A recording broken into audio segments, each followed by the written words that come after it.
Hello everyone. So get ready for an inspiring episode today. We have phenomenal guest Mr.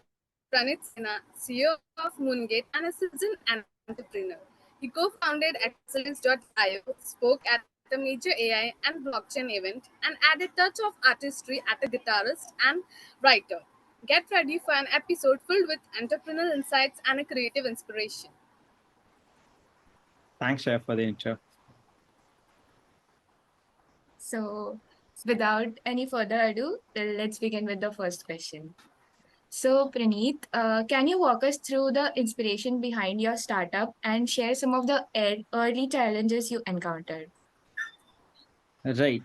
So I started my entrepreneurship journey back in 2017. That time I was still in college, and that was the phase where I was deciding what to do. So I stumbled upon entrepreneurship, and because I wanted to solve some very basic problems I was facing in college, just wanted to get the ideas out, and there was like a lot of restrictions in and around. So really back then what I wanted to do was just build products and solve problems which are pretty interesting to solve. And that just seemed pretty exciting opportunity for me to get started. I had good professors around. Then I was also part of Draper University in California.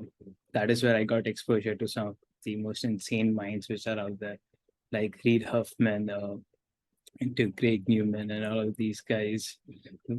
And from them, I got to learn a lot about entrepreneurship. And then going back to India, that is when I started my first startup journey with Exelis. And since then, it's been 6 years in which I have co-founded around 3 companies and have like somewhere around 6 years of work experience at this point. Wow. So let's move forward with the second question. So could you discuss the key strategy you have employed for marketing and growing up startups, as well as your approach to networking in the business world? That's a pretty good question, right? So when you're starting off your career in entrepreneurship, networking is like the key element because your entire net worth is basically defined by how good your network is. If your network is good, you'll know who to reach out to, right? In any startup, when you're building any product, the core thing that you need to know is how good your distribution is. Now, when it comes to an individual level, the core part where you increase your distribution is by having a really strong network. So networking becomes like a key element individually. When it comes to startups and all of that, very much depends on which industry you are in. So there are different set of audiences and different set of industries. So previously, when I was working in fintech, my audience was say majorly on LinkedIn, or they were much more traditional users. So the means of reaching out to them would be say marketing, by sharing your stories on blog posts like Medium, sharing articles on LinkedIn and places like this. Right now, I'm building a product in Web3, very different audience. What works very brilliantly in Web3 is literally shit posting on Twitter, right? Like now the entire day and age of media has changed, right? If you want to engage with the audience, rather than being having a very serious outlook or anything as such, like literally we create memes and just post it on Twitter, and you see like pretty strong relationship that you can build with your audience, right? Because people nowadays, they want to enjoy interacting with companies rather than being a very serious conversations. So yeah, that's what we've been doing, and that's been working pretty interestingly great so far. That's great. Okay. So, like, my next question is, so entrepreneurship can be pretty daunting, right? So, like, how did Yep. you personally overcome the fear of uncertainty, like when you start your business, and like what keeps your curiosity and adaptability alive in this field? Yeah, entrepreneurship is, you need to have like few nuts in your brain to use to pursue entrepreneurship, very honestly, because it's a very thankless job. Like it's much more easier when you look at YouTube and all of these places where you see like CEOs and co-founders presenting on stage and things like that. That's like the sexy part of the job, but 99% of the job is very unsexy, where like you end up doing like very admin kind of a thing. You go interact with customers. It's like a lot of hours. Like, so, people say that, if you rather work for yourself, like, you work for someone else. Working for someone else is basically a 9 to 5 job. Working for yourself is pretty much 24/7 job. So, in that case, when you do that, you have to make sure that, this is like the core thing that you have in your mind all the time. Right.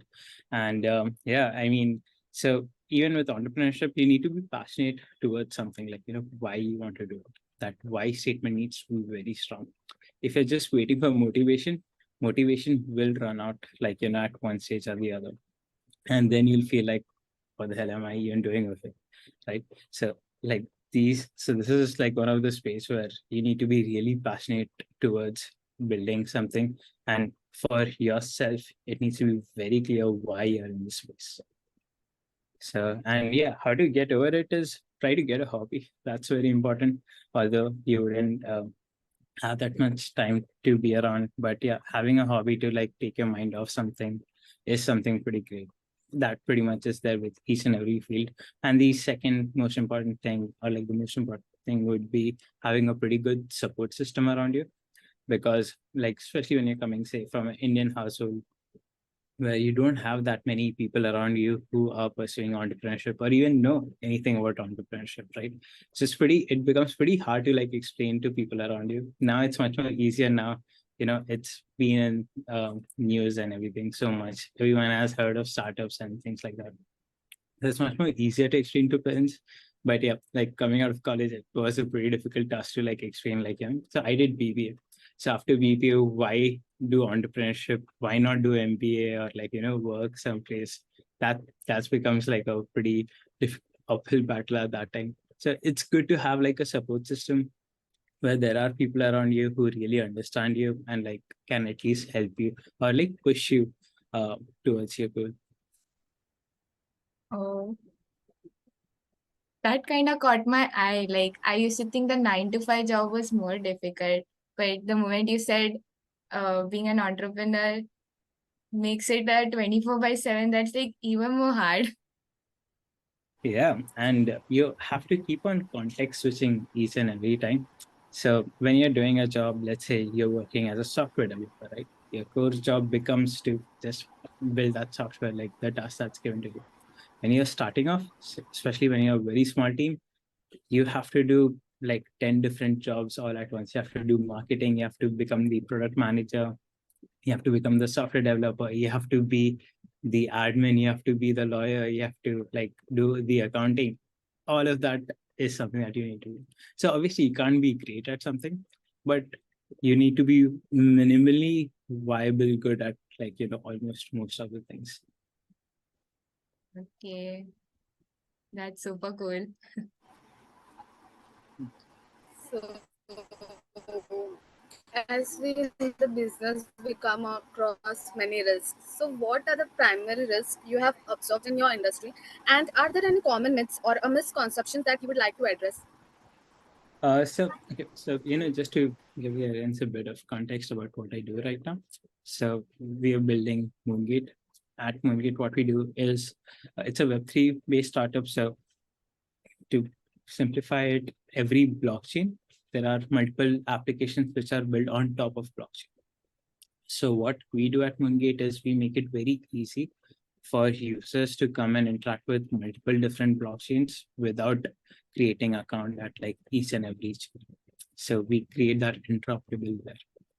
So it's pretty much like, let's say you are developing a game and then you have to develop a game for Android, iOS, Xbox, Sony, and for PlayStation and all of that.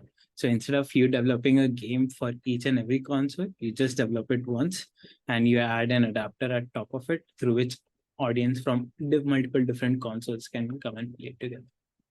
So, just to simplify, that's what we do. And the key challenges in the business right now is, and especially in Web3, is there are very limited amount of users which are out there, right? The part that we want to solve is the onboarding, and it's very difficult for say for me to convince my mom to come and use Web3, right? Because there's so many things that she'll have like hundreds of questions just to get started. Compared to the Web2 applications, it's much more like, people are much more used to it.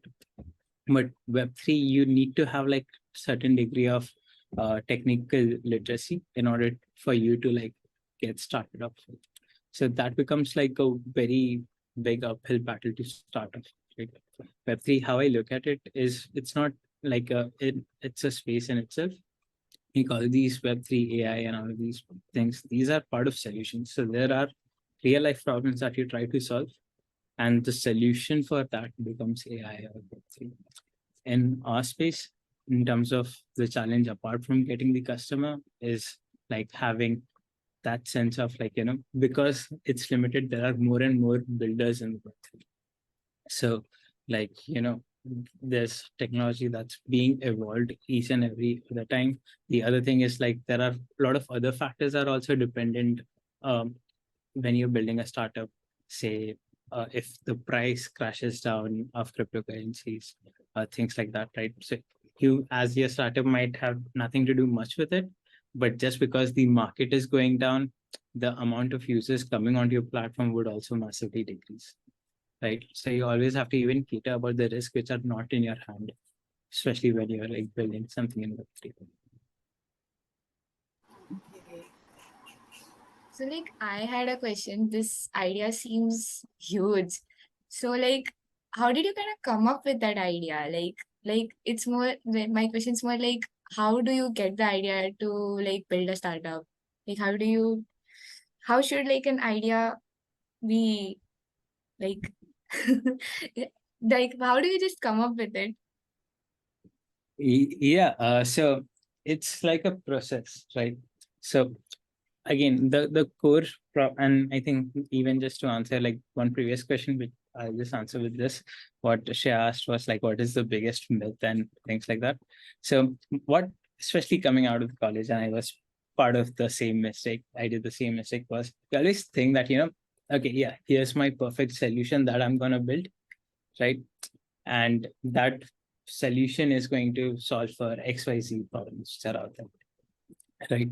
Which is very wrong way of looking at it, right? You should never be solutions oriented, especially when you're starting off an idea. The core part is you observe what are the gaps or what are the problems which are there in spaces, whether you're building B2B or whether you're building B2C. For anything that you're building, the best thing that you should approach it in a way is like, whether do you face that problem or not, right? There's certain degree of law of average. If the problem that you are facing, there's a high probability that there are a million other people who are also facing the same problem. So you think about the problem, right? Then the second part becomes is, do people really care about that problem, right? Are people are actually willing to, what are the steps that they're going to do to actually solve that problem, right? So those things, like let's take an example of say Swiggy, for example, right? So there are so many restaurants out there, and like you as a customer, you want to order from restaurants, but right now you have pretty limited. Let's say there was no Swiggy at space, right? So the problem is that it becomes, there are so many restaurant options, but you're pretty much limited to what's near you, right? And so you wouldn't get that option of like, if I want to sitting in, say, whether I'm in say I'm in one point, say in HSR, and I want to order something from Indranagar, right? So before Swiggy or before any of these food delivery apps, it becomes pretty difficult to like, have access to those restaurants.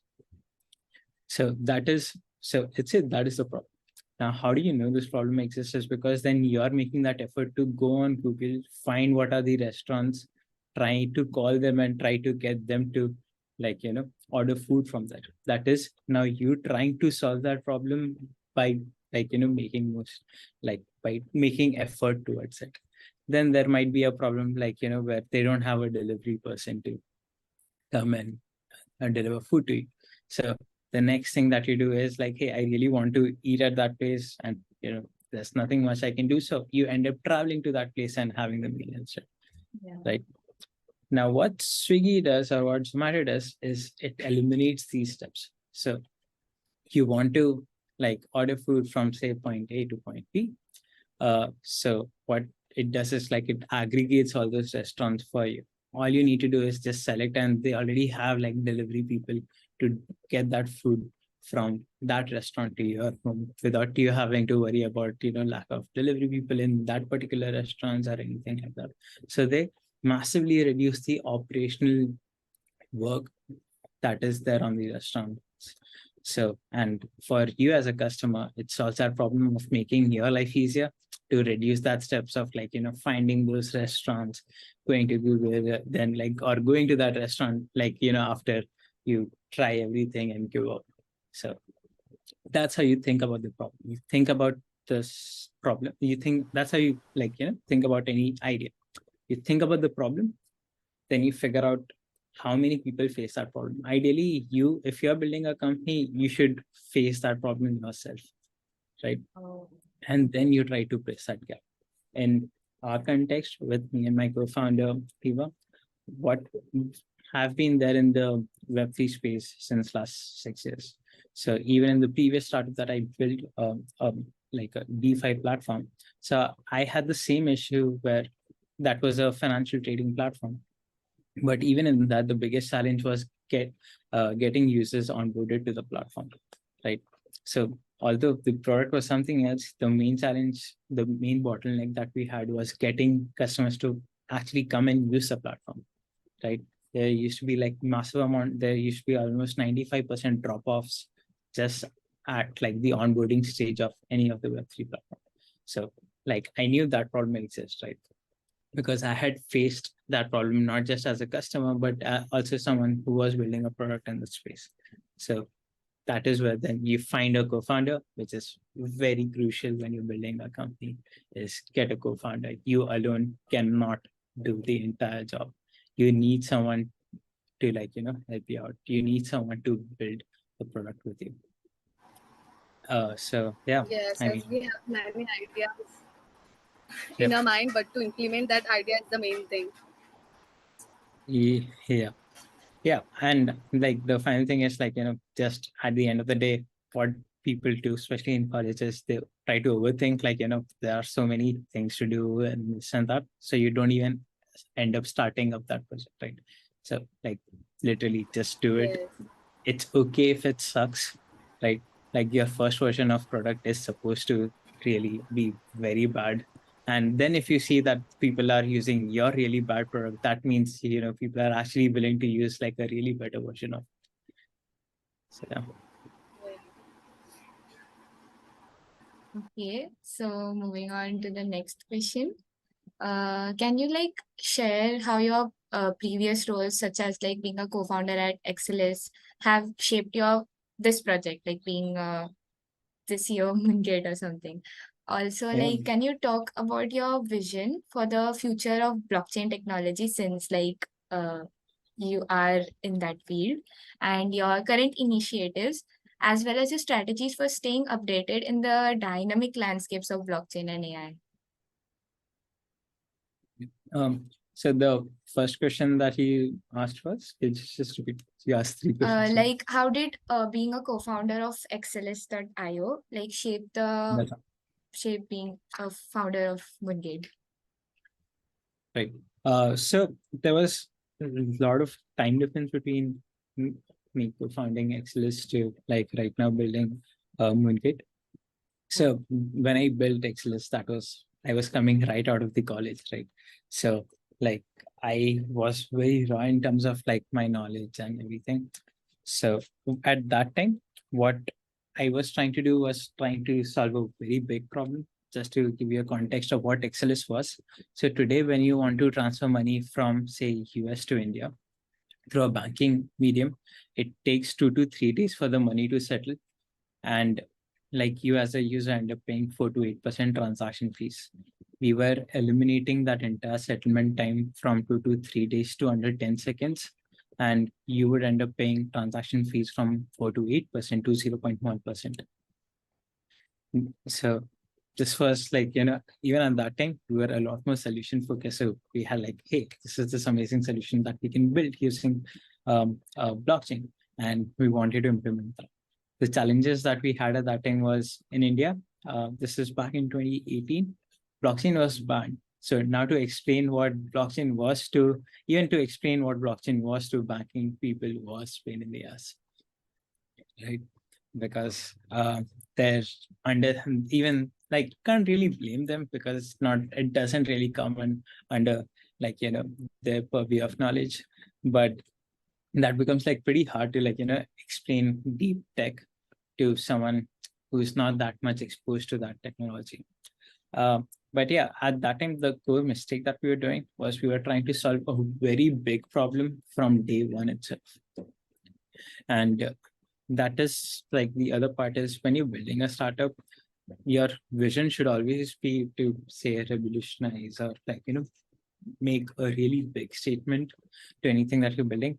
But to do that, you need to first solve a very basic one small problem, right? So the core mistake that we did in the first journey was like try to solve a very big problem and not break it down to like smaller pieces. So this is where first principle comes into the picture, where it helps you to like, sort of break down problems into much more smaller fragments. And then you try to solve that small fragment to see whether it works or not. And then you keep on building on top. And so post Excelis, then I worked as a product manager at like a couple of startups, helped them build and raise investment. So like, I worked at this startup called Juno, which is a neobanking platform for the US. That is, I was the first product person over there. When I was there, we built like a DeFi platform. We got investment from Seika Capital.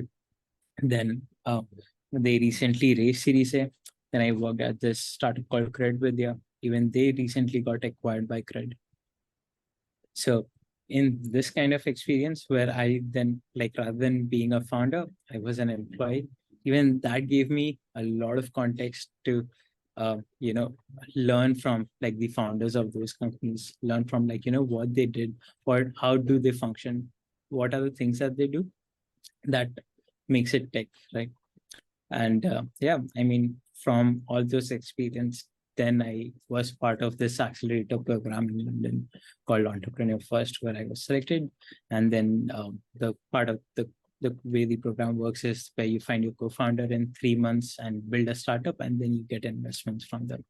So yeah, did that worked out, and it's been 1 year since where we've been building MoonGate. That's super cool. And yeah, tell me about the next question that you had. So like, can you talk about your vision for the future of blockchain technology? Since like blockchain is a growing field, so how do you stay updated with it? Right. So at MoonGate, what we do is we make it very easy for anyone to get onboarded to Web3. So our starting point, what we have is that we make it very easy for if you are just in one blockchain, for say in Ethereum blockchain, you can switch across like different blockchains like Solana and just start using the platform. Right now, even switching from one chain to another is like a humongous task. Then the next step that we want to do is where anyone can come in and start using any of the Web3 platforms with their social logins like Google, Twitter, Discord, anything like that, right? So the core goal is how do we like, remove the entire complexity from the Web3 place. Our core, the vision that we have with respect to what we're doing is at Web3, and what I feel like, how Web3 would reach mass audience is when you're using platforms and you don't even know that you're using blockchain or you're using Web3, right? It should be a completely invisible layer. Today, like AI and things like that, you're using it pretty frequently, but at most of the places, you don't even know that you're using AI, right? It's just like embedded into your lifestyle right now. Like, something basic, like whether even when you're typing, whenever you're typing anything on your keyboard predicts your next word, right? So even from that small things to like you searching something and before you could like complete your search, or like say YouTube recommending the next song that you may like. All things like these, right? They don't have to advertise that, hey, this is an AI based platform and make it sound super fancy. But a very basic platform, but it's just it sort of runs in the background. You don't really know that you're using it. And once you start using it, once we reach to that point where people stop advertising that, hey, what I'm building is like a Web3 based startup, or we use Web3 to do this, probably at that time, we'll know that in blockchain, we'll hit that mass audience. And to answer your last question, like, how do I stay updated? So there are few ways you could stay updated. One is subscribe, get to know the right people in the space, right? Subscribe to the newsletter, be really active on Twitter or like LinkedIn, wherever your audience target is.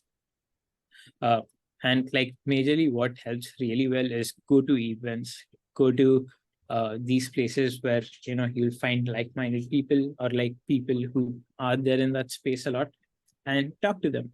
Those this one interaction with that particular person would save you time of reading 10 articles on that subject.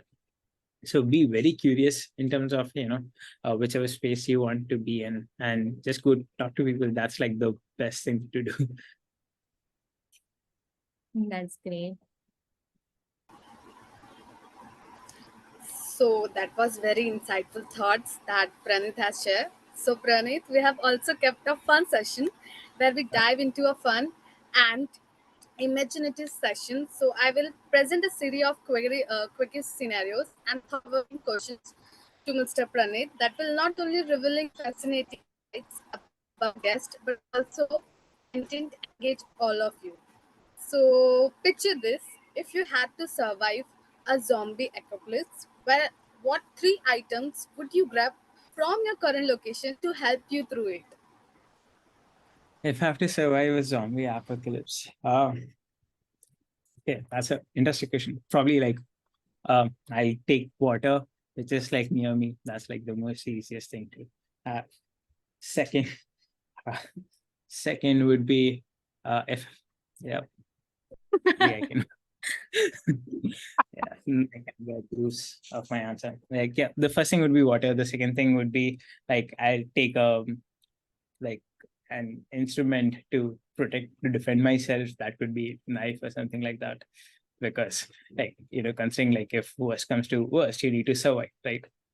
But yeah, the third thing would be food, because I need food to also survive. Can't So really. no food. I mean, if it's a zombie apocalypse and I'm the only one over there, what would I do with my phone anyways, right? Point. So the next question. So imagine you're the captain of a spaceship exploring the galaxy. So what would you name your ship and what would be your mission? Name my ship.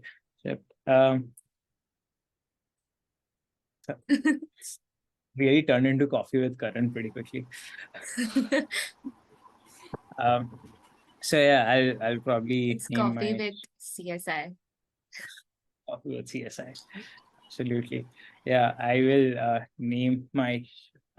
So if I had more time, I'll probably name it something funny just for the sake of it, right? But something very basic, I'll just name it, say, MoonGate, for example. So what MoonGate means is taking it from one place to another. So at spaceship, that's what you're doing. The core point, if you'd ask me, if I had to go on a mission, something completely of my this thing, it would be probably go and go to planets which have a better habitable probability, just to find new life and see how that looks like. That's cool. Yeah, until unless I have to come back on Earth, then just go to all these asteroids Also and imagining it. rare rocks and all of that, collect that, come back to Earth, sell those, and become a billionaire. That's also a smart thing to do. So, Yep. if you could swap lives with any fictional character for a day, who would it be And what's the first thing you do in their world? If I could be any fictional character. Very interesting question again. So my favorite superhero is Batman, but probably wouldn't be Batman because it's like too much work to do at the same time, right? Uh, but I'll probably like be an Iron Man or something like that. Good things because like it's much you have like you can enjoy your life a lot more, and you can like rock in your space in your Iron Man suit and just travel anywhere in the world. You anyways have all the money to like go anywhere, so why not just do that? Why would you want, if you have one day, why would you want to spend that day crime fighting and do things like that? They'll do that anyways. I'd rather enjoy in like whichever super this thing I'm swapping with. So, also, like, if your life was a movie, what genre would it be? What do you think? Ah, uh, uh, uh, uh, Brain. I mean, what genre? I Is it mean, like a it would, slice of life or Adventurous thriller? life or something? Yeah. yeah, I think it would be pretty adventurous. I mean, that's what like everyone likes to think, right? Uh, but yeah, something on that side, like something like like something very like a flash fiction, I would say, where you think like life is heading somewhere, but in the last steps, it just like goes to somewhere else, right? Natural powers. Something like that.